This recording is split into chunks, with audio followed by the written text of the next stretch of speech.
खिलाड़ी और आ जाए हमारे देश की तरफ से, हिंदुस्तान की तरफ से। और काठमांडू नेपाल की भूमि पे जाकर के ताई कमांडो में इन्होंने जो है ना कौन सा मेडल था, हाँ, विश्व की प्रतियोगिता थी, उसमें न जाने कितने देश थे हैं। कुंडोल में ही हम तो मत जाएंगे जहाँ कुंडोल के सब इकट्ठे हुए, तो वहाँ 200 देश इकट्ठे हुए हैं। उसमें गोल्ड मेडल से थोड़ी रह करके, और ये क्या कहते हैं इसको, ब्रॉन्ज मेडल उसको हासिल किया देश के लिए। इसलिए देश की तरफ से बहुत बहुत बधाई, बहुत बहुत स्वागत।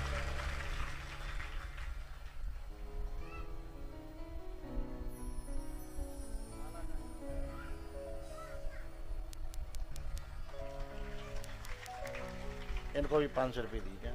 500 रुपया बचा भी चक्कर में रहता है।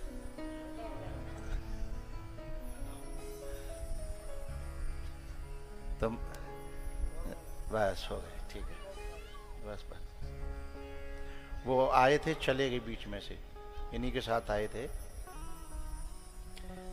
हम पूज्य गुरुदेव अर्चनीय वंदनीय प्रातः स्मरणीय सदगुरुदेव जी के चरणों में बारंबार प्रणाम।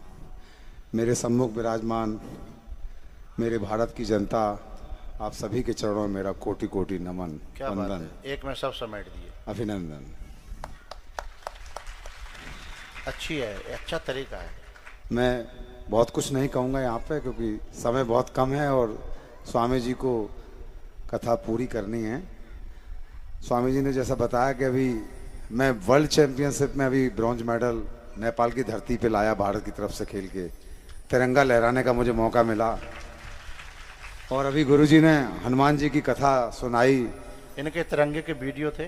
और जिस तरह से लंका में हनुमान जी ने रावण के अभिमान का मर्दन किया, अक्षय कुमार का वध किया, और मेघनाथ के सामने अपने आप को कुछ समय के लिए झुकाकर, ताकि वो रावण के सम्मुख पहुंच सकें, और अपनी कला का जो है खिलाड़ी के रूप में उत्कृष्ट प्रदर्शन किया। तो मैं भारत की जनता से यही अपील करूंगा यहाँ कि आप लोग मुझ पर आशीर्वाद बनाए रखें। मेरी आने वाली बहुत सारी प्रतियोगिताएं विश्व स्तर पर और भी आ रही हैं। अगली प्रतियोगिता मेरी दक्षिण कोरिया में है और स्पेन में है। तो मैं बस यही चाहूँगा कि आप लोगों की दुआओं की ज़रूरत है मुझे। आप अपनी दुआएं दीजिए, आशीर्वाद दीजिए। और मैं आज जहाँ भी पहुँचा हूँ, निश्चित रूप से उसमें साधु संतों का, सदगुरुदेव जी महाराज का, और हमारी जो परम शक्तियाँ हैं, जो हमारी भारत संतों की तपोभूमि हैं। गुरुजी ने कहा था, जब भी कोई, आज क्यों स्थितियाँ ऐसी आ गई हैं, लोग विदेशों में रह रहे हैं, ये विदेशों से क्यों नहीं लौट पाते हैं, या हमारी प्रतिभा को नहीं समझ पाते हैं, तो निश्चित रूप से हमारी भारत वह भूमि है। जब हम भारत की तरफ से बाहर खेलते हैं या भारत से बाहर जाते हैं, लेकिन जब भी कोई बात हमारे देश की मान सम्मान की होती है, तो निश्चित रूप से हमें भारत याद आता है। क्योंकि मैं समझता हूँ कि विश्व में ऐसा कोई देश नहीं भारत जैसा, क्योंकि यहाँ की जो कथाएं हैं, परमात्मा की लीलाएं हैं, वो ऐसा परमात्मा ने किसी दूसरे देश में ऐसा दिखाया ही नहीं है। तो मैं यही कहूँगा आप सभी लोगों से कि इसी तरीके से सदगुरुदेव जी महाराज की भागवत कथा का और श्री राम कथा का रसपान करते रहें और अपने जीवन को सफल बनाएं। और अंतिम शब्दों में ये कहूँगा, आप मुझे आशीर्वाद दें कि मैं अभी सांसारिक यात्रा पूरी कर रहा हूँ। नहीं, ये कहो मैं भी हनुमान जी की तरह दोबारा से अब जाऊँ आगे, और रावणों को धूल चटाऊँ और अपने देश का मान बढ़ाऊँ। हाँ, बस इतना।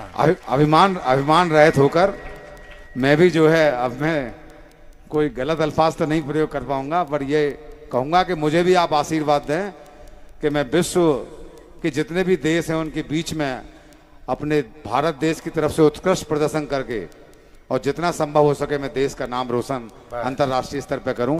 इन्हीं शब्दों के साथ वाणी को विराम देता हूं। सदगुरुदेव जी के चरणों में मेरा बारंबार प्रणाम।